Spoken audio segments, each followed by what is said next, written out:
بسم اللہ الرحمن الرحیم۔ حضرت حلیمہ سعدیہ فرماتی ہیں، میں ایک رات پریشانی کی حالت میں مکہ پہنچی اور سیدھے عبد المطلب کے پاس گئی۔ آنسو بہہ رہے تھے، دل دھڑک رہا تھا اور آواز کانپ رہی تھی۔ میں آج رات محمد صلی اللہ علیہ وآلہ وسلم کو لے کر جب مکہ آ رہی تھی تو بالائی مقام پر وہ اچانک غائب ہو گئے۔ خدا کی قسم مجھے نہیں معلوم وہ کہاں ہے۔ یہ سنتے ہی عبد المطلب کے پیروں تلے زمین نکل لی۔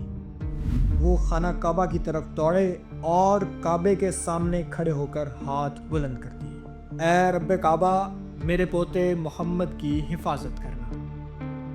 پھر ورقہ بن نوفل کے ساتھ تلاش میں نکل کھڑے ہوئے اور تاریک وادیوں میں آوازیں دینے لگے۔ آخر کار تہامہ کی وادی میں ایک گھنے درخت کے نیچے ایک روشن چہرہ، ایک نورانی بچہ نظر آیا۔ عبد المطلب نے پکارا، اے بچے، کون ہو تم؟ پیاری آواز گونجی، میں محمد بن عبداللہ بن عبد المطلب ہوں، صلی اللہ علیہ وآلہ وسلم۔ عبد المطلب کی آنکھوں میں آنسو امڈ آئے، دوڑ کر اپنے لخت جگر کو سینے سے لگایا۔ میری جان تم پر قربان ہو، میں تمہارا دادا ہوں۔ واپس مکہ پہنچ کر قربانیاں کی، دعوتیں دی، پورا شہر مسرور تھا۔ اللہ نے اپنے پیارے کو محفوظ رکھا۔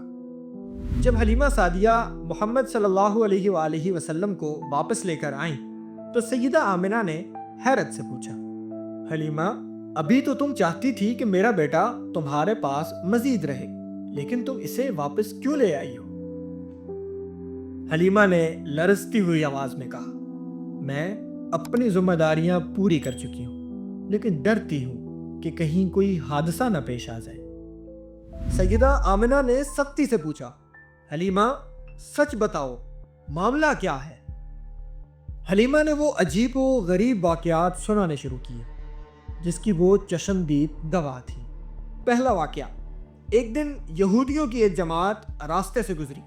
انہوں نے نبی کریم صلی اللہ علیہ وسلم کے چہرے کے نشانات دیکھے اور آپس میں کہنے لگے، یہی وہ بچہ ہے آخری نبی، اسے قتل کر دینا چاہیے۔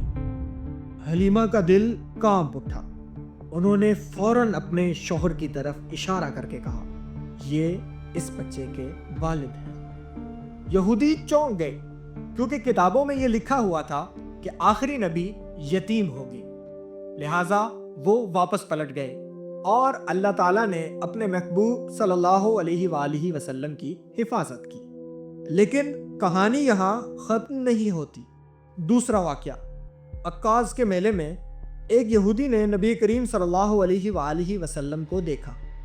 مہر نبوت، آنکھوں کی سرخی، ہر نشانی موجود۔ وہ چیخ اٹھا، لوگوں، اس بچے کو قتل کر دو، یہ تمہارے بتوں کو توڑ دے گا۔